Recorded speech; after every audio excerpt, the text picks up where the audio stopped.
News Talk 610 AM and 102.1 FM. KBNU. KBNU News Time is 4:05. I'm Bill Walter with this news update brought to you by Cache Valley Pharmacy.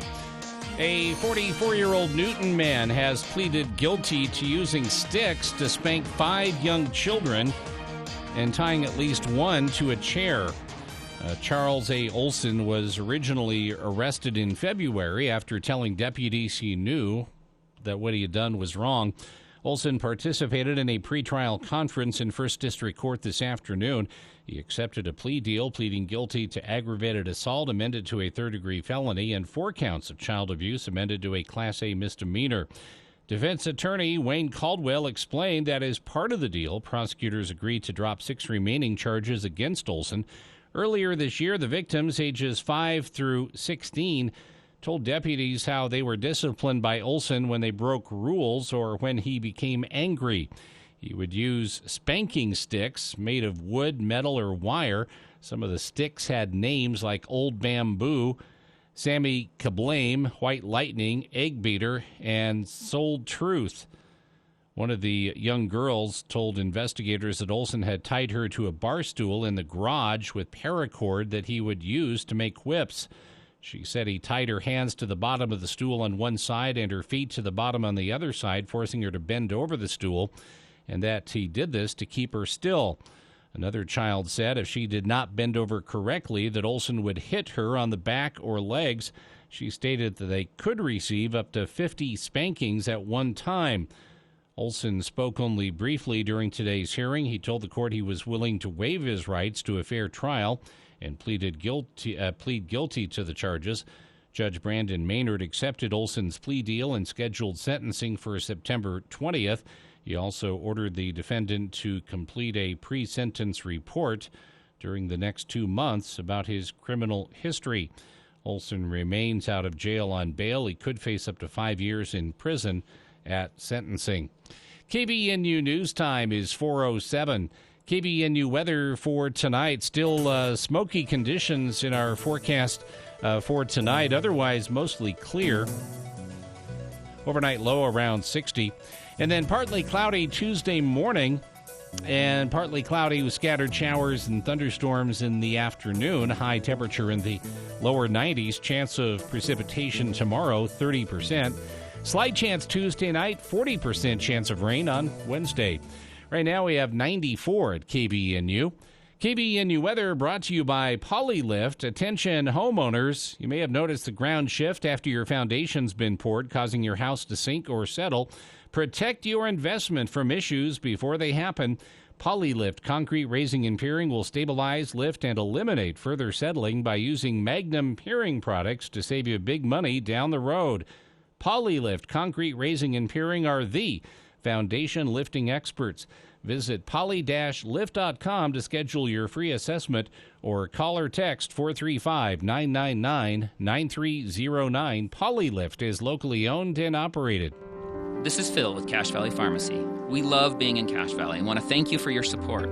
Cache Valley Pharmacy features the best prices in the valley, and as always, free delivery. If you're in the market for prescriptions, check first with Cache Valley Pharmacy for the absolute best prices, especially on compounds and insulin. We've been doing pharmacy better than anyone else in the valley with free delivery valley-wide for the last 19 years. Cache Valley Pharmacy, the pharmacy delivery experts. Order your prescriptions online at cachevalleypharmacy.com. KBNU News Time is 4:09. That sandstorm in Millard County yesterday at about 4:30 led to 8 fatalities, including some children, and various injured motorists in a series of crashes that happened west of Kanosh in Millard County. Several people were transported to area hospitals, at least 3 in critical condition. 5 of the 8 people killed in the crash were traveling in one vehicle. 2 others who were killed were traveling together in another vehicle, and 1 fatality was from a third vehicle. It appears that 22 vehicles were involved in Sunday's crashes after high winds caused a sand or dust storm and impaired visibility on I-15. At least 10 people were transported to hospitals with injuries from the crashes. The crash happened around 4:30, as I mentioned, near milepost 152 between the Meadow and Kanosh exits. Southbound traffic in the area was shut down. The Utah Highway Patrol summoned troopers from Richfield and Beaver to assist. Multiple ground and air ambulances also responded to transport victims. No names of the victims will be released until 24 hours after notifications are made to next of kin. Northbound traffic through the area remained partially open. And a 4-year-old boy who was reported missing in Hurricane on Sunday was found deceased, according to law enforcement. KUTV reports police posted a local alert asking community members to be on the lookout for Cash Wallace Sunday morning. They later reported the boy had been found. Hours later, officers stated that Wallace had been found dead inside the home from which he had reportedly disappeared. A press release from the police department said, "Our thoughts and prayers go to the family of Cash Wallace at this difficult time." Police initially reported Wallace may have been with his non-custodial mother and said he was last seen wearing white Ninja Turtle pajamas. The case is under investigation by the Hurricane Police Department and the Office of the Utah Medical Examiner. KBNU News Time is 4:11. For more details on these and other stories, visit CashValleyDaily.com. As our world changes, we'll keep you up to date. News Talk KVNU 102 FM 610 AM. Also on the new KVNU mobile app. All right, Taylor, you got your cowboy hat? Check. Horse? Already saddled. Horse trailer? Of course. What about your boots? Still got my pink ones. What about trucks, Taylor? I'm not seeing very many trucks on our lot at West Motor. I don't want to hear back-ordered, postponed, out-of-stock, microchip shortage, or any of that crap. I want to hear something positive. I can do that. Hold on to your bootstraps, because it's time for the famous West Motor Rodeo Day sale. It's no secret that inventory is limited, but the quickest and best way to get your new Ram truck is to have one built especially for you.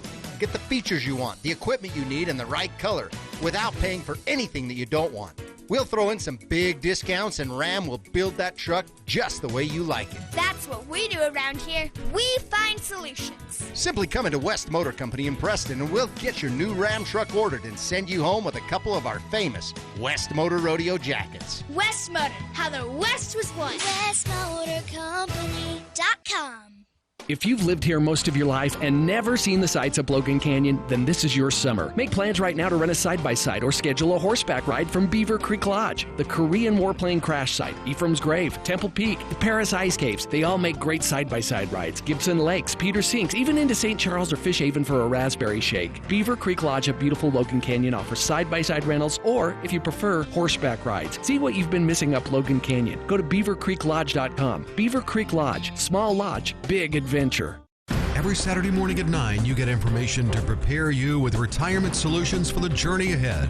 It's Smart Money Ascent with Clayton Alexander of Teton Wealth Group. How do we solve that number one fear or that number one concern? Make sure you never run out of money. And Teton Wealth Group's Ethan Miller. Then, when you leave Teton, when you leave our offices, you're going to have a plan that you're both excited about. It's where your retirement questions are answered. Smart Money Ascent, Saturday mornings at 9 on News Talk KVNU 102 FM and 610 AM. Welcome to KVNU's For the People. It is Monday, July 26th, hour one of today's show. I'm Jason Williams. Got my name wrong. That's a great way to start the week. I'm Jason Williams, and this show is, for the most part, going to be a rerun. I'm actually out of the studio today, but this gives us an opportunity to revisit some of our most popular interviews over the last few weeks. Things you might have missed that, well, once you hear them today, you'll be sad you did, but glad you got a second chance. Not all of today's show, though, is going to be revisiting an interview conducted previously. Some of it is going to be fresh and original, including this one, because this was a story that caught my eye, and I wanted to make sure to include it in today's show because the debate around this is potentially fascinating. A task force at Utah State University, chaired by the university's own president, President Noel Cockett, has recommended modernizing FDA regulations on gene-edited animals. USU President Noel Cockett has actually a career built on genomics research, and She herself, while serving in a lot of different positions at the university, has maintained a pretty active research program. And Cockett has chaired a national task force that has been basically taking a look at this. Should the FDA update or reconsider their rules on gene-edited animals, which currently are pretty strict. In fact, you could describe the current FDA rules as don't do it, or at least don't do it often. But since this task force began its work in June of 2020, the Gene Editing and Agriculture Task Force, convened by the Association of Public and Land-Grant Universities. So this isn't purely just a university and university president effort, though she chairs the task force. This is a regional kind of cross-state, cross-university effort. The question being asked basically is, what capacity does gene editing have to serve in our food production? What might gene editing do when it comes to the efficiency of certain chains of food production? What might gene editing do when it comes to scientific research, nutritional quality, all these different things? And the report basically, now you can read the full thing. I've linked to it on our Facebook page. The report basically says that the task force has 4 recommendations: updating the existing regulatory framework based on latest science, develop evidence and logic-based decision-making protocols for gene editing applications to make sure ethical decisions are made, develop regulatory channels for feedback, i.e., if we decide, this was a horrible idea, there needs to be a quick way to turn the car around, and develop streamlined assessment and approval processes for gene editing applications, i.e., keeping a closer eye and making sure the information feedback loop is efficient enough that should gene editing go south, we know. Think of all those science fiction movies, should we accidentally do something like that, it doesn't take us a couple of months to figure it out. But this is interesting, actually, and it gets into both a scientific question of, okay, what's the value in this? Seems to be great. And also a moral question, should we be doing this? But also a fantastical question. We all have an innate fear of this type of thing. There's part of us that says we shouldn't be doing this. Maybe it's the science fiction movies and books. Maybe it's something that's coded into us as human beings, as the results of DNA ourselves. Maybe there's something about it that just makes us uncomfortable. Either way, this task force recommending an update to the FDA rules is a pretty big deal, and expect this debate to come to Congress soon. Check it out. I've linked to the story and the recommendation from the task force on our Facebook page, and we'll be back with more of For the People right after this. Dr. Josh Redd, chiropractic physician, explains how Red River Health and Wellness can help you. If you have low thyroid and you're taking thyroid medication, the biggest question you should ask yourself is, what's causing my low thyroid specifically? If you don't know the answer to that question, it's important to call us. At Red River, we identify triggers that will cause the low thyroid to begin with. One of the most common causes of low thyroid is a disease called Hashimoto's disease. This is an autoimmune disease that is a lot more complicated than just a primary thyroid issue. This is why people will be on thyroid hormone but still feel little to no improvement, because nothing's being done to address the bigger, more complicated problem, which is Hashimoto's. If you have low thyroid or you have an autoimmune disease and you're on medication and still don't feel well, call Red River. Schedule your appointment today at 855-55-RIVER. Red River Health and Wellness, with offices in Logan, South Jordan, Springville, and St. George. Call Red River today. And the winner is Daryl's Appliance in beautiful downtown Benson, voted best appliance dealer in northern Utah. This is Jay at Daryl's Appliance. We sincerely thank you, Cache Valley, for your vote. We want to share more great news by introducing the newest member of our Scratch and Dent family, Whirlpool. That's right, we now carry Whirlpool-made appliances at Scratch and Dent prices, always backed by our exclusive 2-year warranty and our famous Daryl service team. Come check us out today. Daryl's, west on Airport Road.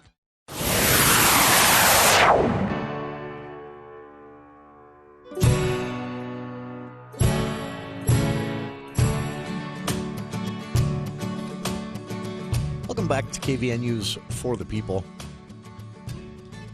I'm Jason Williams. Here on the show over the last several years, actually, we've talked a lot about housing and the projections of population growth here in Cache Valley over the next 40 years.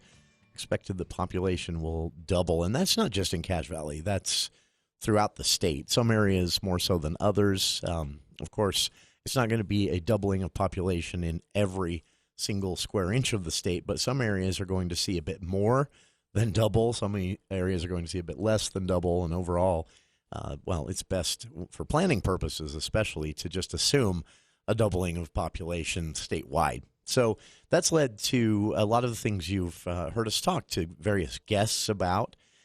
The legislative session, a lot of time was spent on this as well. Some bills hoping to add some flexibility for cities and counties in their planning for coming up with some sort of 5 to 10 year goal on all of this. And many cities here in the Valley have already taken this on. Some have actually achieved some significant changes that allow for different densities of housing, various changes to city ordinances that allow housing to go in a spot where maybe it was reserved for industrial before, and vice versa. Some areas that were purely residential are going to become industrial areas or commercial districts. So a lot of changes are going to happen over the next, 20 years here in Cache Valley. Outside of all of this, of course, is the fact that we still are largely, compared to other areas of the state, especially the Wasatch Front, very agriculture-oriented here in Cache Valley. Those open spaces are important to us for recreation and also just keeping the character of the valley alive. We also have sort of a demand, a counter demand on space for people to live. So the state several years ago said to cities, you need to get on this. Start coming up with a plan, come up with some sort of an idea of where you're headed, a direction.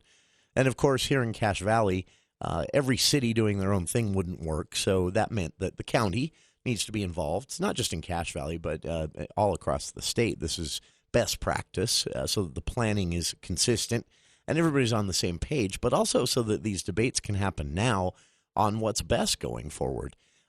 Again, competing interests in a way. I don't think they need to be competing, but they're perceived and understood by most of us that way in our daily lives. You have the interests of keeping things the same, keeping some open space, keeping Cache Valley looking the way it does, more fields than subdivisions. Unfortunately, the counter interest here is people grow up here, want to stay here, and that's where most of the population growth is going to come from. It's not migration from other parts of the state or even other states. It's people growing up and starting their own families, and that has an exponential factor. And they've got to live somewhere, right? They've also got to drive somewhere, work somewhere, shop somewhere. So this is complex, and you can't just have a discussion about housing without also including or at least considering factors like transportation and commercial avenues. Where are all these people going to work? Now, obviously, if you wanted to just keep everyone out, or if you wanted families to see their kids constantly leaving the valley for other areas, you could just stop attracting new businesses in for jobs. You could make sure the roads are just awful to be on every day. One thing the state might face that could completely flip these projections of population growth on their ends is our water situation. And, of course, water, we can only do so much about how much water is available. We can conserve. That's definitely going to help. But eventually, you're going to hit a tipping point of sorts, and that could change these projections as well. I think we might see this kind of thing over the next 10 years in areas like St. George. If water becomes more expensive, if water becomes less available, if cities are forced due to drought conditions and other type things to impose restrictions on having yards and things like that. Some cities are already considering that here in northern Utah. Well, then that could change who wants to live where. So there are a lot of factors here, a lot of plates spinning in the air. But again, for public policy purposes, it's best, and I think the legislature was smart to put this mandate on cities. It's best to start thinking about this, to start looking ahead and to start getting a plan together. Well, again, many cities in Cache Valley have been on that for a few years now. The county has been as well. And just recently, in fact, just last week, there was a very interesting discussion that happened at a joint workshop. This was the regular Cache County Council meeting turned into a joint County Council and Planning Commission workshop where they talked about different types of zoning, where they talk, and keep in mind, again, this discussion isn't necessarily, it will be, it's going to head there, but this wasn't a situation where you had some proposals, then there was a vote, and that's how things are in Cache Valley now. This was a workshop. This was to get everybody up to speed, to get an understanding between county council members of the Planning Commission's options and where we could go going forward when it comes to housing, when it comes to agriculture, when it comes to open space, all of that. And also for the Planning Commission to get an idea of what the county council, the elected representative body, feels should be top priority. Road issues, different ways of getting around the valley, of course, are going to be a part of the county's planning long term as well. So they have a lot to consider. And I want to just play some clips from this meeting for you. I'd recommend that everyone take the time, and it's a significant amount of time. This was nearly a 2-hour-long meeting. None of it super exciting. That's why I'm just bringing you clips today for those that don't have the the patience to sit through a 2-hour meeting where they're discussing, RU2 and RU5 types of zoning. Then these clips are for you. But if you have that type of patience and interest and time, take the 2 hours and listen to this, because it will really help you wrap your head around how complex this is, but also how important these types of discussions are going to be. So starting off here, here's just a clip from the introductory portion of this Cache County Council Planning Commission joint workshop, where they're talking about making some changes to zoning. What used to be known as a zone district here in Cache Valley is now just zoning, and there are different types of zoning under consideration for the county council, for the planning commission, for all of us, are different types. To give you some examples of what you're going to hear them talking about here, there's RU2 zoning, which is moderately dense. And think subdivisions that aren't in a downtown or a metropolitan area. They're out in the outskirts, kind of. So they're subdivisions. They're moderately dense, meaning the yards are maybe smaller, the houses are smaller, but there's still a lot of space in between houses, and it looks very much like when we think subdivision, what we think of. There's also something called an RU5. It stands for Rural 5. RU5 zoning, which is low density. So that's also a rural subdivision zone that would allow for larger yards and even some small-scale agricultural operations to happen within what is basically zoned as a residential by the county. That's an option. There's Forest Recreation Zone. That's FR40. There's commercial zoning, C. That's how you see that listed in the county documents. And then, of course, industrial and manufacturing, things like that. So the decision is, and also we do have, not a lot of this in Cache Valley yet, but it might change. We'd also have resort zoning, which is RR. So you'll hear these terms used in this discussion, but the question for the county council, for the planning commission, and for all the cities that are going to be working with the county going forward on things like this too, is where should all of this zoning be? Where's the best place for moderate density, high density, low density? How should that all be laid out, looking ahead again 5 to 10 years? Here's just a bit of the introductory discussion from the last county council meeting, which was also, again, a county council planning commission workshop trying to, answer some of these very questions. The first presenter you'll hear here, by the way, is a member of the Cache County Planning and Zoning Commission, Chris Sands. Looked at 3 different options. One of those was selected, and we'll talk about that in a second here, about what was the best course forward, and we've implemented that with the Planning Commission staff, and I'll show you those pieces. We also talked generally about the general plan update and timeline and process. I can tell you right now we're still looking at a September, October, I'll say last quarter of this year, having the general plan completed. That means it will have come before the Planning Commission and then to the council to be adopted. So that's the timeline, is sometime in the last quarter we'll wrap that stuff up. We will still continue on the 3 other plans that are in play, which are our urban and rural area assessment, cost of service plan, and a regional collaboration plan. Those will follow, but they're all happening at the same time, but they won't happen until first half of 2022. And moving forward, we'll just move forward. How about that? So as we looked at those things, this is a map showing at the time, 2019, the request for a rezone to the RU2 or RU5 zones that were approved or denied, and you can kind of see where those were scattered about in the county. Just kind of varies. The approach has been very case specific. So based on the context of the request, the Planning Commission and Council would make a decision. And so it varies considerably.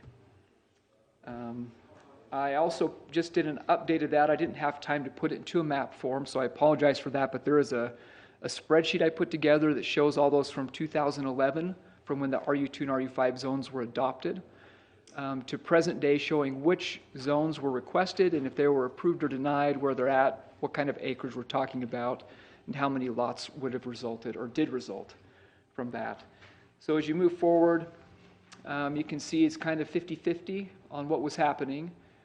We hit about 2019, and there's a good chunk of denials that have occurred. And then in 2021, we see some new applications come in that have been approved. So most recently, Creekside Estates, which is just west of Smithfield, off 8th West, Riggs Subdivision, and then Mountain View, which is just outside of Mendon.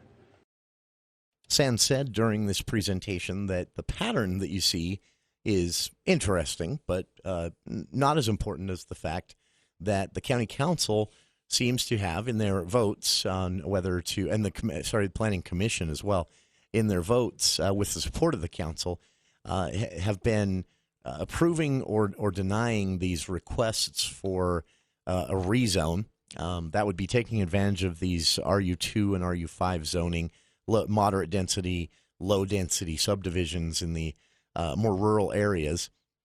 The county council has been careful, Sands said, and says it's very apparent in the pattern over the last 10 years. The county council has been very careful to keep the approvals small.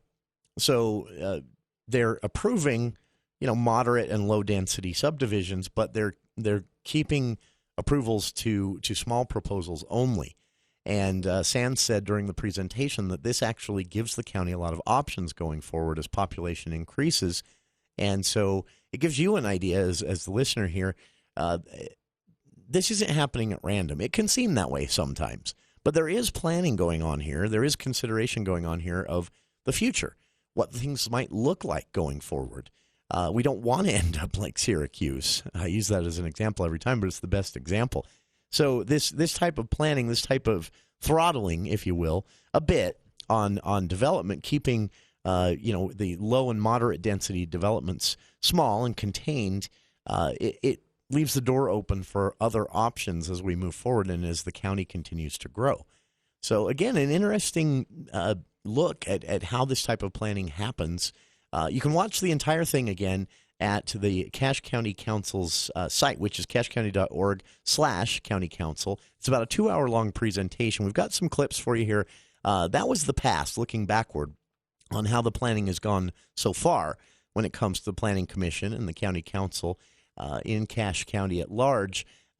They also talked about what happens next. It's very interesting. We've got the audio for you, clips at least, for those who don't have the full 2 hours, which I understand, to watch the meeting on YouTube.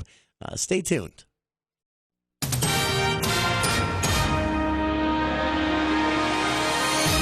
KBNU News Time is 4:34. I'm Bill Walter with this news update brought to you by Mount Logan Laundry. A holiday weekend report of 2,275 new coronavirus positives, including 768 on Thursday, averaged 569 a day when revealed today by the Utah Department of Health. The latest report leaves the rolling 7-day average at 646 a day, almost 2 months ago. The average was around 200 Among 9 new COVID deaths reported today statewide was a Box Elder County woman between 65 and 84 years of age who was not hospitalized at the time of death. There have been 2,434 total deaths in Utah since the start of the pandemic, including 113 in Cache, Box Elder, and Rich counties. With the new weekend numbers included, the total cases of coronavirus during 16 months of the pandemic amount to 428,687. As of today, 343 people are hospitalized with the virus, which is 52 more than on Thursday. Of those patients, 152 are in intensive care, 24 more than on Thursday. To date, 993 people have been hospitalized in the Bear River District during the pandemic. The Bear River Health Department reported 85 new cases from the weekend. A total of 22,898 residents of Cache, Box Elder, and Rich counties have contracted the virus, while 22,414 have been described as recovered. As of today, 55.5% of all the district's residents are fully vaccinated. That includes 57.6% of Cache County residents, 49.4% in Box Elder County, 48.4% in Rich County. More than 151,000 vaccine doses have been administered in the district. In the push towards carbon-free energy production, some cities in Utah and nearby states are considering a new type of nuclear reactor to power their future. The project, partially funded by the U.S. Department of Energy, aims to bring 6 small modular nuclear reactors online by 2029, including for customers of the Utah Associated Municipal Power Systems, or UAMPS. However, watchdog groups warn the new generation reactors are untested and could have high financial and environmental costs. Scott Williams, director of HEAL Utah, says the new system comes with the same old problems. We've been opposed to this project from the beginning because there's no solution for the high-level waste that it generates. We're still accumulating that all over the country, and we've never figured out what to do with that, and it's highly, highly toxic. Williams says a number of power utilities have backed out of various projects using the small nukes, or SMRs, and the Utah utility recently cut its commitment from 12 to 6 power units. He says the main selling point has been that the units do not emit greenhouse gases. Williams says the financial markets have mostly shied away from backing the project, which means small municipalities in Utah, Idaho, and other western states could be left holding the bag. When there's experimental technology that venture capitalists won't put money into, we should be really cautious about having small towns put money at risk for a first-of-its-kind technology. The Small Modular Reactor, or SMR's design has been approved by the U.S. Nuclear Regulatory Commission, but it will likely be a decade or more before the system is fully licensed and operational. And the water levels at the Great Salt Lake have hit a historic low, a grim milestone for the largest natural lake west of the Mississippi River. On Saturday, the U.S. Geological Survey announced average daily water levels had dropped about an inch below the previous record of 4,191.4 feet, which was set in 1963. The new record comes months earlier than when the lake typically hit its lowest level of the year. This indicates that water levels could continue to drop even further. The drought is drying up lakes across the West and worsening massive wildfires affecting California and Oregon. KBNU News Time is 4:39. Oh, we live in a great area. Are you just back from a camping trip? Don't take your sleeping bags to the dry cleaner. Come to Mount Logan Laundry. For just a few quarters, our 55 or 80-pound washers and 80-pound dryers will have those bags clean for your next trip. Mount Logan Laundry has free Wi-Fi and drop-off service, plus they're open until midnight. Mount Logan Laundry really is the cleanest spot in town. Find them at 5th East and 9th North in Logan or in Brigham City on the corner of 1st East and 7th South. Mount Logan Laundry. KBNU weather at 4:39. With the drought in place, there is a little bit of good news in the form of showers in the forecast for this week. Mostly clear tonight, patchy smoke, low around 60, and then partly cloudy tomorrow And scattered showers and thunderstorms developing in the afternoon, high temperature in the lower 90s. 40% chance of showers on Wednesday, and it looks like by Friday, we'll have a 50% chance of storms. 95 has been our high. It's 94 right now at KBNU. KBNU weather brought to you by Cache Valley Pharmacy, featuring the best prices in the valley and, as always, free delivery. If you're in the market for a prescription, check with Cache Valley Pharmacy first for the absolute best price, especially on compounds and insulin. Order your prescriptions online at cachevalleypharmacy.com. For more details on these and other stories, visit cachevalleydaily.com. Let's check Wall Street now with Edward Jones. This is Cheryl bringing you the daily financial market report on behalf of financial advisor Jeff Olson and Edward Jones. Stocks reversed opening losses to finish the day higher, with the Dow Jones outperforming the NASDAQ and S&P 500. Energy stocks were up more than 2%, leading the gains, while utility stocks were the biggest laggard. U.S. 10-year yields were little changed on the day after trading lower in the opening hours. The Dow closed up 83 points at 35,145. The NASDAQ closed up 4 points at 14,841. The S&P 500 closed up 10 points at 4,422. And in the bond market, 10-year Treasury yields are trading at 1.29% higher by 0.01 percentage points. In stocks of local interest, Nucor was up 3.43 to 97.76. Thermo Fisher was down 3.14 to 529.12. Wells Fargo was up 0.42 to 45.01. Walmart was up 0.20 to 142.63. Procter & Gamble was up 0.49 to 140.28. Autoliv was up 2.65 to 96.40. Northrop Grumman was down 3.05 to 358.26. R.R. Donnelley was up 0.25 to 5.99. Amazon was up 43.18 to 3,699.82. This has been today's financial market report, brought to you on behalf of Edward Jones, member SIPC, and financial advisor Jeff Olson, serving individual investors with personalized attention and financial advice at 580 North Main in Logan. If you would like additional information, please contact our branch office at 435-787-8170. Daily commentary is also located on our website at edwardjones.com. It's true, many of us spend more time thinking about what's for dinner than thinking about retirement. But if you think your retirement needs deserve more attention, we agree, and we'd like to help. We're Edward Jones. Together, we can give your long-term retirement strategy the attention it deserves. Contact your local Edward Jones financial advisor to get started today. Call 1-800-ED-JONES. Visit edwardjones.com or stop by any of the 7 Edward Jones offices in Cache Valley.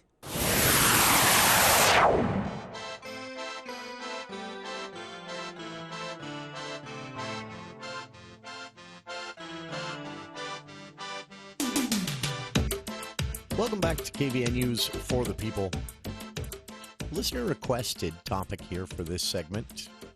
Listener emailing in saying, you hear a lot about what's going on in Congress when there's something bad happening, when there's some big story in the news, some controversy, but you don't hear a lot outside of that. And listener said, what, if anything, have our members of Congress been up to? Well, actually quite a bit. And we have some highlights here for you we'll run over, but we'll also get to a very robust summer town hall schedule published by the Congressman Blake Moore office just last week. Congressman Moore will be at many locations throughout Utah in the months of July and August, heading into that August recess when they really ramp up. So, of course, Congressman Moore has joined us here on the radio every other month for a radio town hall, and we'll get that tradition fired back up in September. But he's taking the months of July and August to do these in-person town halls throughout the state, and we'll get to that schedule in just a bit. So to answer that question, what are they all up to? Well, legislative action has been focused almost entirely on the infrastructure deal for the last several weeks. This is the president is putting a lot of pressure on Congress to get something done. And last week there was an announcement of this bipartisan deal that had been reached, which this week has been endorsed by both business groups like the chambers of commerce and things like that, U.S. and several state chambers of commerce, and labor groups, labor unions. You don't see that very often, but both have endorsed this bipartisan infrastructure deal that has been put together. Conservative groups have mounted some opposition to it. Progressive groups are also mounting some opposition to it, saying it doesn't go far enough. Conservative groups saying it goes too far, spends too much. One controversial issue in this bipartisan deal is, of course, a proposed increase to the IRS budget. That made its way into an infrastructure debate and has since been separated into its own bill.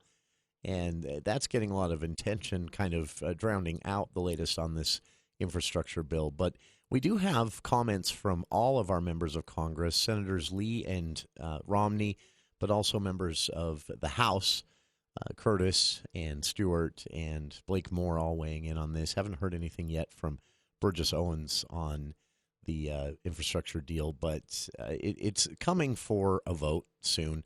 Just weeks left before the Congress recesses. That recess traditionally happens in August. It sometimes gets delayed. And so there's a big push by the president, Democrats with a majority in the House, and a slim kind of working majority only in the Senate, really pushing this one through. Senate Leader Chuck Schumer said he wants to move both the bipartisan plan and a budget resolution Democrats are working on without the Republicans into the upcoming final weeks of the July-August Senate session. And then everything wraps up by that first week of August. Committees are working on actually crafting the legislative text for the bill. And Congress was out for the 4th of July recess. Staff was working on this. But what's actually in it? There's a lot that is leaked. There's a lot that's been talked about directly, but there's no actual legislation yet. The proposals and dollar amounts run anywhere from $500 billion to $1 trillion in new spending. Debate between Republicans and Democrats on infrastructure. What is it? Trying to define that. Republicans focused on something called traditional infrastructure, roads, bridges, airports, things like that.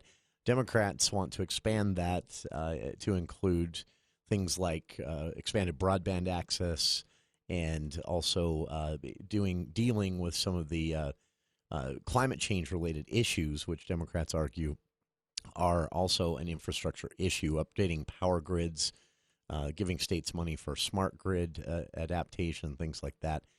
So that's where the debate is basically at. What have our members of Congress been up to specifically in all of this? Well, Senator Mitt Romney was part of the press conference when this bipartisan infrastructure deal was announced in late June, and then he spoke to being there. He was alongside Republican Senator Susan Collins, several other Republicans from the House and the Senate, and, of course, Democrats and President Joe Biden there as well, all of them taking a second to speak. But here's what Romney had to say as far as his involvement in the deal and what he thinks about the legislation as it takes shape going forward. One of the big surprises I had coming to Washington was the sense that, everybody was fighting with each other. You know what? We get along really well. This group gets along very well. My colleagues in the Senate, we work together. And it's been years and years people have been talking about the infrastructure needs of our country. We know that. We recognize the crumbling infrastructure. And this group came together and actually got a job done. I don't know how far it's going to get. I think it'll get all the way. We got the president behind it, this group here. But we're going to keep working together. We're not finished. We got other projects to take on. But America works, the Senate works, and we can work together. Yeah. While all this was happening, literally the same week, Senator Mike Lee, one of his big moments of this week, of last week, was time spent during a committee on, this is a complicated committee because it has a title of Senate Subcommittee Hearing on Technology, Antitrust, and something else. The committee is chaired by Amy Klobuchar, and Senator Mike Lee from here in Utah is a ranking member. of the committee. And they spent some time last week talking about smart home technology. The hearing was a chance for Congress to bring experts from Google, smart home technology manufacturers, and others in to talk about what's being done to protect consumers as smart home technology is more widely adopted. Congress, of course, looking at how to regulate this to protect consumers, but they're not sure what is best. Senator Lee explains that's the purpose of why he wanted to make this meeting part of the Senate committee's ongoing work. And thanks for convening this hearing. This is one that I'm looking forward to. I think it raises some very significant, interesting questions. First, it raises the question about, by the way, I like the idea of the vacuum being used to scare intruders. That's truly multitasking. It would be my daughter, though, that I did it to. But yes, go ahead. One of the questions it raises is whether smart home devices will just provide for one more way for big tech firms to expand their already significant market power. Google and Apple have duopoly control over smartphone operating systems that smart home devices frequently need access to or compatibility with at a minimum in order for them to be successful.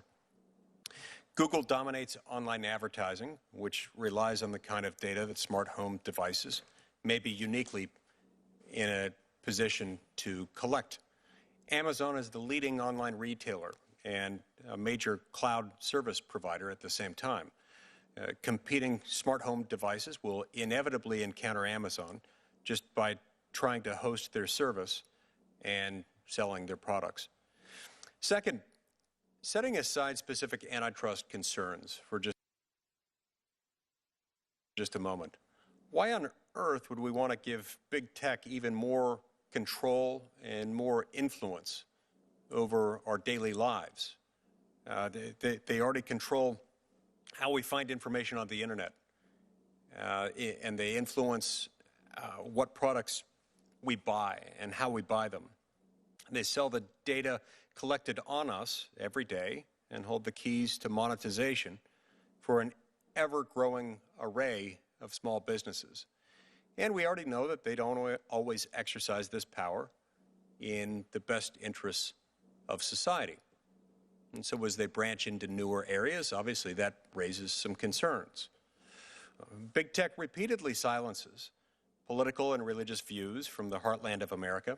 It makes their left coast and liberal employee base uncomfortable. And they've censored criticism of progressives. They've protected their favored political candidates and hidden scientific information that undercuts whatever happens to be their preferred narrative on any of a host of issues from day to day.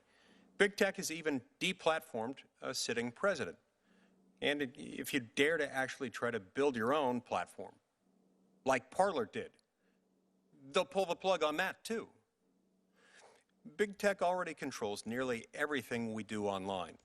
And so are we now willing, for the sake of some minor convenience, to give them control over our homes as well? Forget the government in your bedroom. I don't even want big tech in my kitchen. That was, again, Senator Mike Lee speaking at the opening portion of this Antitrust and Consumer Rights Committee, the Senate subcommittee hearing on smart home technology. You can watch the entire thing, about 2 hours long, at C-SPAN and linked to on Senator Mike Lee's Senate page. The conversation is really interesting and an example of what Senator Lee is getting at there, though some of his examples, of course, have some political leanings behind them, and there's some debate there over whether or not those things are real concerns. Everyone should be able to agree that when it comes to smart home technology, a simple Google search of what's happening with Ring doorbell videos and law enforcement is a great example. Many people don't know this. When you set up one, not all of them, but some of those doorbell video devices, when you set them up, you have to download an app and you agree to a terms of service. And one of the things you're agreeing to there is that if law enforcement decides they want to watch video from your doorbell video device, they don't necessarily in all situations have to go to you for that. They can just go to the manufacturer of that device who might have an agreement to share without question video from doorbell devices. Now, that's helped solve crime. That's kept neighborhoods safe.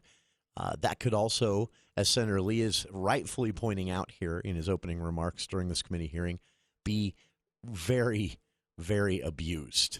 So these are some legitimate questions. Now, the committee didn't get to any firm answers, but what they did hear is testimony from representatives of these very companies, these very manufacturers, and others from the political activism world that are fighting to, as Senator Lee said, rein these tech companies in somewhat. And it's a really interesting listen / watch. It is video. Again, no concrete answers towards the end, but it was very informative, and they did discuss what options Congress has and has not when it comes to keeping consumers safe from these technological devices that are really fun, get our interest, opening our wallets, and make life better in a lot of ways, but can, again, be abused or could be abused. Where should Congress go with this as far as oversight, especially this committee whose job it is, Senator Lee pointed out several times, to protect consumers? So there you have it, just a little bit of an update on what our United States senators from here in Utah have been up to. On the other side, what have our House representatives been up to, and how can you actually get out and speak with Congressman Blake Moore in person in the coming weeks? That's coming up right after this here on KVNU's For the People. We live in a very special place. There are a few places where you can snow ski in the morning, then play golf in the afternoon. Hike a trail, water ski, take a 70-mile bike ride, then go fly fishing. I'm Dee Jones, and I'm running for Logan City Mayor. I'm a local business owner and know the struggles independent small businesses face. I have 35 years marketing and business solutions experience. I know how to balance a budget and where to cut costs. I'm Dee Jones. I'm running for Logan City Mayor, and I'm asking for your vote. Paid for by Dee Jones. Hey, it's Al Lewis. It's finally summertime, but if you struggle with CPAP, you might not be getting the sleep you need to get outside and enjoy your favorite summer activities. Fortunately, there's a treatment that will give you the sleep you dream of called Inspire. It works inside your body with just the click of a remote. Learn more at InspireSleep.com. Inspire Sleep Apnea Innovation. No mask, no hose, just sleep. Inspire is not for everyone. Talk to your doctor to see if it's right for you. And review important safety information at InspireSleep.com. Adams Wealth Advisors have helped thousands of people create financial peace of mind. Understanding your family, job, hobbies, and goals is how Adams Wealth Advisors earn the long-term trust of the individuals they proudly serve. This is Craig Adams. At Adams Wealth Advisors, we are here to help you receive peace of mind, whether you've done a lot of planning or a little planning. Count on our team at Adams Wealth Advisors for honesty, professionalism, and integrity. Visit AdamsWealthAdvisors.com. That's AdamsWealthAdvisors.com to schedule a time with an advisor today.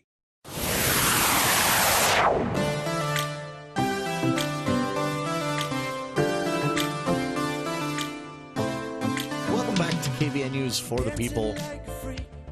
Coming up in hour 2 of today's show, how a planned, focused, scientific, and hands-on educational experience revolving around water was delayed by the pandemic, leading to it being expanded actually into a 6-month-long event that would take place. No one could have planned this. It will take place in a year that Governor Spencer Cox has called the worst drought in Utah history, or rather 75 years of Utah's history, basically the amount of time we've really been keeping track. That's good timing for this exhibit, but it's also really good timing for all of us here in Cache Valley. It kicks off August 14th. Everything you need to know about H2O Today, a Smithsonian exhibit coming to Cache Valley, working with local museums, organizations, including the Bear River Heritage Area, and more.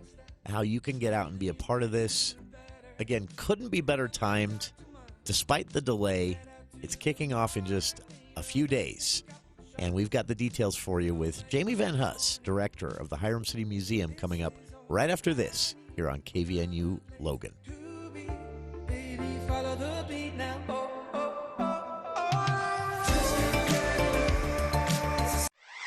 Covering all the news.